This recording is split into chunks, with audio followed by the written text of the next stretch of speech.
Kryeministri shqiptar Edi Rama ndau pamje nga punimet e samitit të 8 të Komunitetit Politik Evropian në Yerevan të Armenisë, i cili këtë vit bëri bashkë 48 kryetar shtetesh dhe i qeverish nga i gjithë kontinenti nën moton ndërtimit të ardhmes, uniteti dhe stabiliteti në Europë. Rama publikoi takimet dhe momentet kryesore të samitit, teksa voli në duke edhe angazhimin e Shqipërisë në këtë forum të rëndësishëm politik.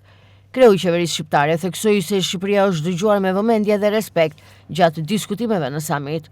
Në një kohë transformimesh të thella gjeopolitike, diskutimet u fokusuan në forcimin e bashkëpunimit ndërmjet vendeve europiane, koordinimin e veprimeve për rritjet e qëndrueshmërisë demokratike, si dhe avancimin e lidhshmërisë dhe sigurisë ekonomike dhe energjetike. Samiti u bashkëkryesua nga presidenti i Këshillit Evropian Antonio Costa, si dhe kryeministri i Republikës së Armenisë Nikol Pashinyan.